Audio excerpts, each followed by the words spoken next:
popular. I'm gonna make you popular.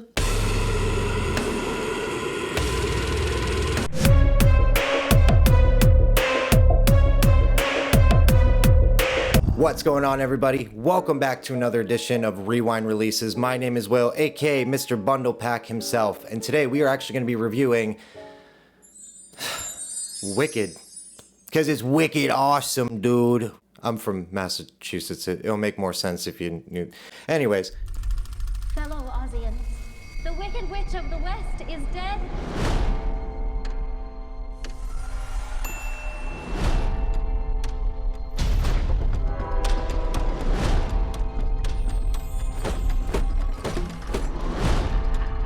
Don't let her get away! Let me tell you the whole story. Directed by John M. Chu, starring Ariana Grande, Cynthia Erivo, Jonathan Bailey, Michelle Yeoh, Peter Dinklage, Jeff Goldblum, and naughty boy Ethan Slater. With a budget of $150 million, since its release 2 weeks ago, Wicked has grossed over $359.3 million in the box office.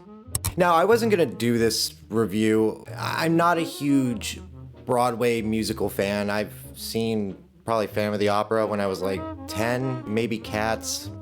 The movie, I don't know, not the one with Jason Derulo. January, February, March, April, May, June. Jason Derulo. You know, Jason Derulo, where he basically told everybody that he had to have his junk CGI'd because it was too big. Cool. This was a movie I was not at all excited to see. This was not a movie on my radar where I was like, I need to see this. The only reason I really did kind of want to see this was because my girlfriend actually had seen the musical, or the Broadway musical, excuse me, because if I say musical or play, I'm gonna have people freak the out, so I apologize in advance, but Broadway musical, Broadway musical, Broadway musical. I'm not a fan of the talking and then all of a sudden they just start singing out of nowhere. I gotta say, this wasn't as bad as I thought it. Let me rephrase. It was not as painful as I thought this movie was gonna be, having to sit down and watch it. And I really kind of enjoyed a lot of aspects of this movie. Recently, I had done some news about some of the problems the production of this movie had, and I'm actually surprised that there are more.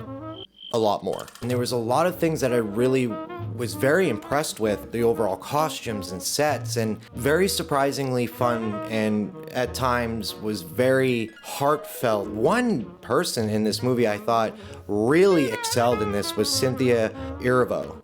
Evero. I'm so bad with names. I'm so sorry. And just the way she carried herself and her voice, I mean, what a voice she has. You know, the last song, you know, Defying Gravity, that's obviously a huge hit. I mean, she just blew me away. I will say a lot of the positives I will give. Definitely Cynthia's singing was top billing for me. I was really happy to see that a lot of the sets were practical. It kind of went back to how The Wizard of Oz was, where most of it was practical sets, and how they had that one set that was like over like thousands and thousands of flowers. I proposed that we grow 9 million tulips in eastern England, and when you see a person run through them across a diagonal and you've got a camera up here, it's all real, it's all in camera. Talk about practical filmmaking.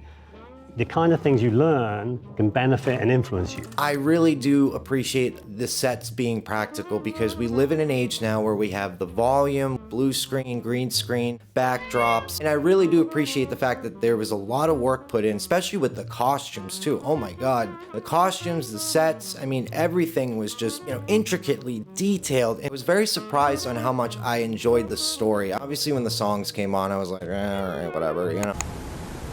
I am not gay. I have relationships with women and sex with men. And I got news for you. That means you're gay.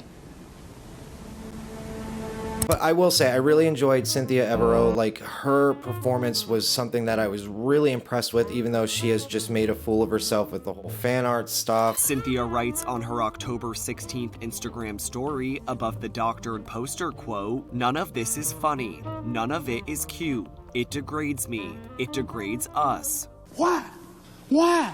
It's like the whole Mattel thing too. Obviously that's not her fault, but Dolls look adorable, but look at the packaging. The website listed is wicked.com, which links to a pornographic website.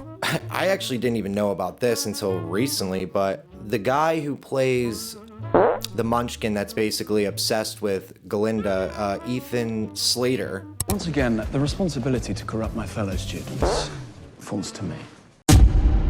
I guess those two were hooking up. So the story is basically that Ariana Grande and Ethan Slater were both married at the beginning of the production. July 16, 2023, I guess Ariana Grande was spotted not wearing her wedding ring. I guess she was married to some guy named Dalton Gomez. The next day, they filed for divorce. Within 10 days after that, Ethan Slater, who had been married to his high school sweetheart who had just given birth to their first child, had filed for divorce as well.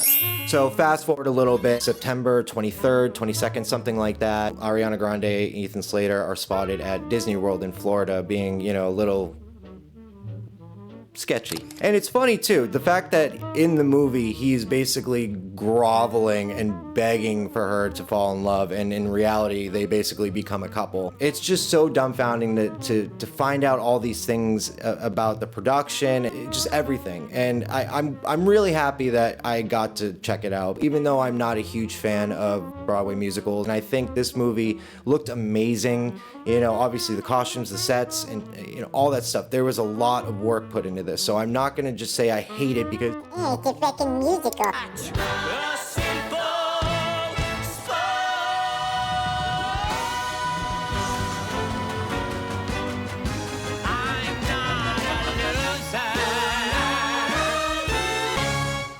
but I really, really did enjoy this movie. I would give Wicked a 8.5 out of 10.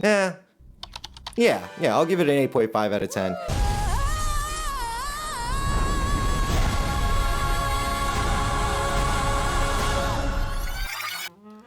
Oh hey, quick side note. There's a couple things I forgot to mention when filming my review for Wicked. Obviously about the whole animal genocide B-plot thing. So basically you find out that the wizard is rounding up all the talking animals and using a silent spell to basically make them stop talking forever for some reason. Maybe he got bit by a dog when he was a kid and it like told him to go fuck himself afterwards.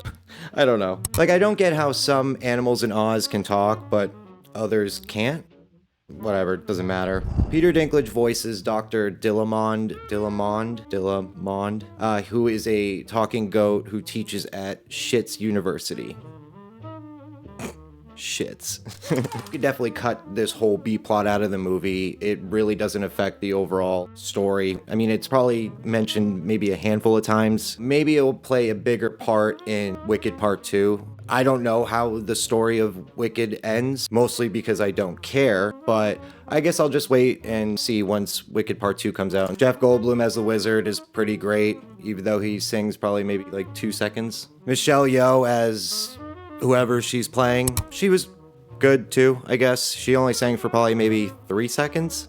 I mean, other than the Ethan Slater, Ariana Grande debacle, I will say Ariana Grande's acting in this was not bad. It's the only thing I really didn't like per se was mostly when she was singing high notes. Just kind of got annoying at times, where I couldn't really even make out what she was singing. These things are sent to try on. What? But I really did enjoy Ariana and Cynthia's on-screen chemistry. But I just wanted to make sure I added those things, and back to the review. But hey guys, that's my review of Wicked. Thank you guys so much for watching. Please comment down below and let me know what you guys think of the movie Wicked, and also what you guys thought about my review. Also, make sure to please like, subscribe, all that stupid stuff. And make sure to check out our merch. It really does help the channel. Hope you guys have a good one. Thank you guys so much. Bye-bye.